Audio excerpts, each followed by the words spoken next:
നീ എന്നെ ക്വസ്റ്റ്യൻ ചെയ്യൊന്നും വേണ്ട. ഞാനിതൊന്നും അറിയത്തില്ലെന്ന് നീ വിചാരിച്ചല്ലേ? ഇവിടെ എന്നാ നടക്കുന്നതെന്ന് എനിക്കറിയാം.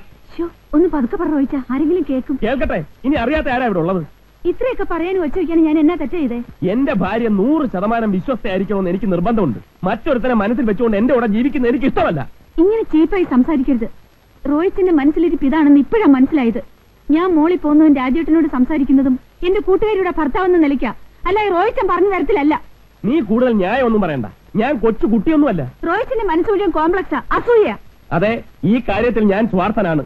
സോഷ്യൽ സ്റ്റാറ്റസിന്റെ പേരും പറഞ്ഞ് ഭാര്യമാർ കാണിക്കുന്ന എന്തും കണ്ട് കണ്ണടച്ച് വിഡ്ഢിവേഷം കെട്ടി നടക്കുന്ന ഭർത്താക്കന്മാരുടെ വിശാല മനസ്ഥിതി ഒന്നും എനിക്കില്ല. റോഹിച്ചന് ഞാൻ ഇങ്ങനെയല്ല കരുതിയത്. എന്റെ മനസ്സ് മുഴുവൻ റോഹിച്ചന്. ആരെങ്കിലും എന്തെങ്കിലും പറഞ്ഞെന്ന് വെച്ച് റോഹിച്ചൻ എന്നോട് മനസ്സുകൊണ്ട് പോലും ഒരു തെറ്റ് ഞാൻ ചെയ്തിട്ടില്ല. വേണ്ട റോഹിച്ച, ഇനി നമ്മളൊന്നും ശരിയാവില്ല. റോഹിച്ചൻ എന്നെ വിശ്വാസം ഇല്ലെങ്കിൽ പിന്നെ ഞാൻ ഇവിടെ വന്നിട്ട് കാര്യമില്ല. നീ പോകും, എനിക്കറിയാം. നിനക്ക് കുറ്റബോധമുണ്ട്. നിനക്ക് എന്നെ ഫേസ് ചെയ്യാൻ പറ്റുകയല്ല. നിനക്ക് എന്നെ ഫേസ് ചെയ്യാൻ പറ്റുകയല്ല.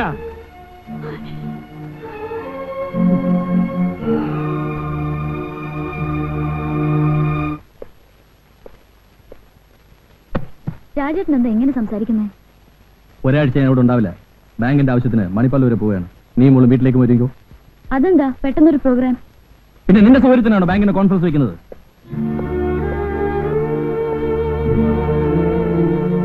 ഞാനെങ്ങും പോകുന്നില്ല. രാജേട്ടൻ പോയിട്ട് വന്നാ മതി. വേണ്ട, ഞാൻ ഇല്ലാതെ നീ ഇവിടെ നിൽക്കണ്ട. രാജേട്ടൻ ഇതിനു മുമ്പ് പോയിട്ടുള്ളപ്പോഴും ഞാനിവിടെ തനിച്ച് നിന്നിട്ടുണ്ടല്ലോ. അതന്നല്ലേ? പക്ഷെ ഇപ്പൊ വേണ്ട. നീ പോകാൻ റെഡിയാവും? ഇല്ല, ഞാൻ എവിടെയും പോവില്ല. രാജേട്ടൻ എന്തോ മറച്ചു വെച്ചാണ് സംസാരിക്കുന്നത്. അതെന്താണെന്ന് എനിക്കറിയണം. കൂടുതലൊന്നും നീ അറിയണ്ട.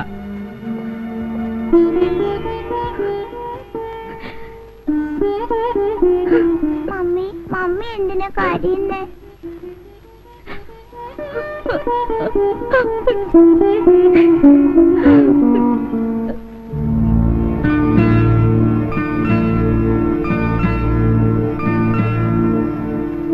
അവന് പെണ്ണോടുത്ത് എന്നെ വേണമെന്നല്ല, പഠിപ്പുണ്ടെന്ന് പറഞ്ഞിട്ട് എന്നതാ കാര്യം?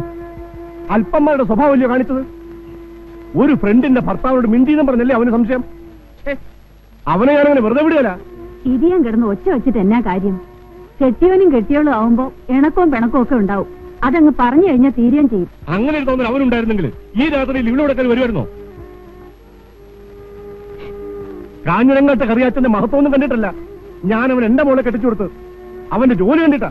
നിങ്ങൾ എന്നത്തിന് ആവശ്യമില്ലാത്തൊക്കെ പറയുന്നേ? റോയെ ചെന്ന് കണ്ട് പിള്ളേരുടെ വഴക്ക് തീർക്കാൻ നോക്ക്. ഒരു കള്ളം പറഞ്ഞ് നിന്നെ ഇങ്ങോട്ട് പറഞ്ഞു വിടേണ്ട ആവശ്യം രാജ്മോഹനുണ്ടോ? രാജേട്ടൻ ആകെ മാറിയിരിക്കുക. ഒരു ദിവസം നന്നായിട്ട് കുടിച്ചോണ്ടാ വന്നത്. അവൻ കുടിച്ചോണ്ട് വരാൻ അവിടെ എന്താ ഉണ്ടായത്? എന്താണെന്ന് എനിക്ക് അറിഞ്ഞൂടാ. രാജേട്ടൻ ഈയിടെയായിട്ട് എന്തൊക്കെയോ സംശയങ്ങളാ. ചേച്ചിയോടോ? അതേതായാലും ഉണ്ടാവില്ല.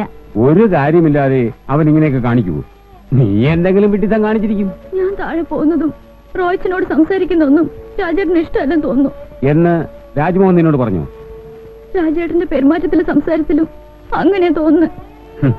നിനക്ക് നിസ്സാര കാര്യം മതിയല്ലോ കരയാൻ. ഒരാഴ്ച കഴിഞ്ഞ് അവൻ വരുമ്പോ നിന്നെ ഒന്ന് കൊണ്ടുപോയിക്കോളും. രാജേട്ടനെ എനിക്കറിയില്ലേ. രാജേട്ടൻ എങ്ങും പോയിട്ടുണ്ടാവില്ല. ഷൈനി റോയ്ച്ചനോട് പിണങ്ങി വീട്ടിൽ പോയിരിക്കാം. ആഹാ, അപ്പോൾ നിങ്ങൾ കൂട്ടുകാരികൾ രണ്ടുപേരും കൂടി എന്തോ ഒപ്പിച്ചിട്ടുണ്ട്. ഞാനൊന്ന് അന്വേഷിക്കട്ടെ. എന്തൊക്കെയാ രാജായി കേൾക്കുന്നത്? ആരെങ്കിലും എന്തെങ്കിലും ഒക്കെ പറഞ്ഞു എന്ന് കരുതി ഭാര്യയും കുട്ടിയും ഒക്കെ വീട്ടിലേക്ക് പറഞ്ഞയക്കാന്ന് വെച്ചാൽ കുടുംബക്കാർക്ക് പറ്റിയ പണിയാണോ? മോനെ, കുടുംബവും ജീവിതവും ഒക്കെ ആകുമ്പം ചെറിയ ചെറിയ തെറ്റുകളും കുറ്റങ്ങളും ഒക്കെ ഉണ്ടാവും. അതൊക്കെ പരസ്പരം പറഞ്ഞു തീർക്കാതെ മനസ്സിൽ വെച്ചുകൊണ്ട് പെരുമാറുക എന്ന് പറഞ്ഞാൽ എന്താ ഉണ്ടായെന്ന് നീ ഇതുവരെ സീതയോട് ചോദിച്ചിട്ടില്ല. അതാ നീ ചെയ്ത തെറ്റ്. പിന്നെ നിനക്ക് ഇങ്ങനെ ഒരു ധാരണ ഇപ്പോഴും നിന്റെ മനസ്സിലുണ്ടെങ്കിൽ ഇനി ഇവിടെ താമസിക്കണം. വേറൊരു വീട് നോക്കി നിങ്ങൾ അങ്ങോട്ട് താമസം മാറ്റി. അതല്ലേ നല്ലത്? നീ മണിപ്പാലിൽ പോകുന്നത് കള്ളം പറഞ്ഞ് ഇവിടെ കുത്തിരിക്കുക. അവൾ അതും പറഞ്ഞാ കരച്ചില്. മോളും അച്ഛനെ കാത്തിരിക്കുക. രാജാ, ആരെങ്കിലും ഇതൊക്കെ അറിഞ്ഞാൽ നിന്റെ വിലയ്ക്കും നിലയ്ക്കും തന്നെയല്ലേ മോശം. മോനെ, ഞാൻ ഇറങ്ങുന്നു. നീ എപ്പോഴാ അങ്ങോട്ട് വരുന്നത്?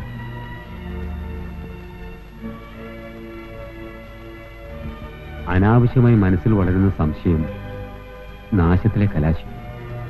എനിക്കിപ്പോ ഇത്രയും നിന്നോട് പറയാനുള്ളൂ. വരട്ടെ.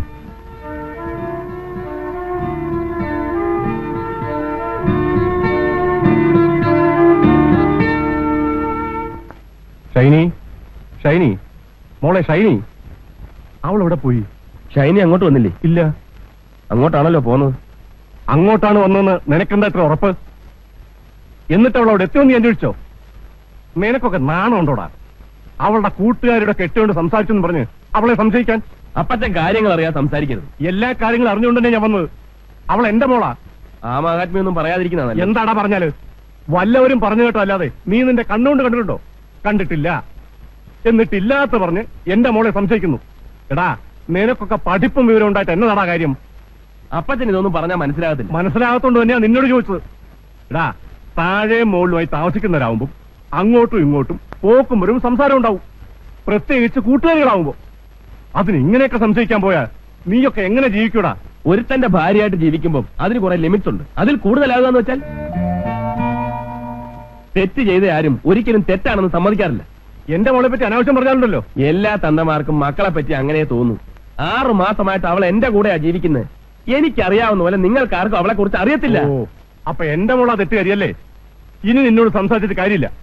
എനിക്കൊന്നറിയണം, എന്നതാ നിന്റെ ഉദ്ദേശം? എന്നാ നീ ഒന്നും മിണ്ടാത്തെ? എന്റെ മോളെ നിനക്ക് ഉപേക്ഷിക്കണോ? പറ. അങ്ങനെ നീ പറഞ്ഞാൽ ഞാൻ നിന്റെ കാല് പിടിക്കുന്നൊന്നും നീ കരുതണ്ട. അവളെ വിശ്വാസമില്ലാത്ത തരത്തിന്റെ കൂടെ എന്റെ മോളെ പറഞ്ഞേക്കാൻ ഞാൻ തയ്യാറല്ല. നിനക്ക് വേണ്ടെന്ന് കരുതി എന്റെ മോള് വീട്ടിൽ ഇരുന്നു പോകുന്നില്ല. ഓ, ക്രിസ്ത്യാനിക്ക് 2ാം കെട്ട് പാടില്ല എന്നൊരു നിയമം ഉണ്ടല്ലേ? എനിക്കറിയാം. ഞാൻ പോയി മെത്രാനെ കാണും, അതും അല്ലെങ്കിൽ വേറെ വഴി നോക്കും. ഇവിടെ കോടതിയും വക്കീലൊക്കെ ഉള്ളത് അതിനുവേണ്ടിയാ. നമുക്കിനി കോടതി വെച്ച് കാണാം. അപ്പച്ചന്റെ തീരുമാനം അങ്ങനെയാണെങ്കിൽ അങ്ങനെ തന്നെ. അങ്ങനെ തന്നെ. ആഹാ.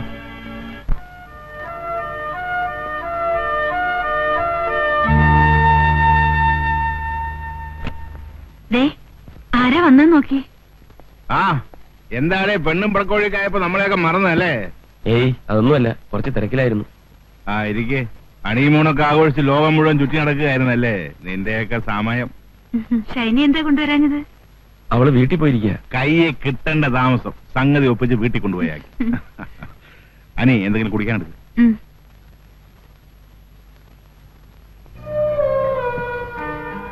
എന്നതാടേ മുഖം വല്ലാതിരിക്കുന്നത്? ഉറക്കവിളപ്പ് കൂടിയത് കൊണ്ടാണോ? ആ, പിന്നെ എന്നതൊക്കെയാ വിശേഷങ്ങള്? ഞാൻ ചേട്ടായി ഒന്ന് കാണാമെന്ന്. എന്നതാ കോള്? വല്ല കേസുവാണോ? അതേക്കുറിച്ചൊന്ന് ആലോചിക്കാനാ. ആരാ കക്ഷി? ഞാൻ തന്നെയാ. എന്നതാ പ്രശ്നം? ചേട്ടത്തി കേൾക്കണ്ട.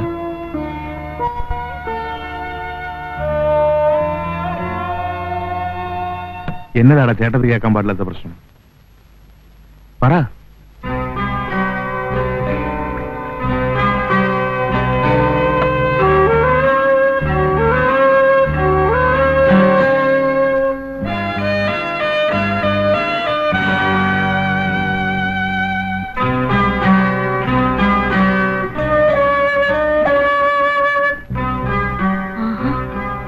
ഡോർ ലോക്ക് ചെയ്ത് രണ്ടാളും കൂടെ എന്നെ എടുക്കും. അവിടെ കാപ്പി കുടിക്കുന്നതിന് മുമ്പ് തുടങ്ങിയോ?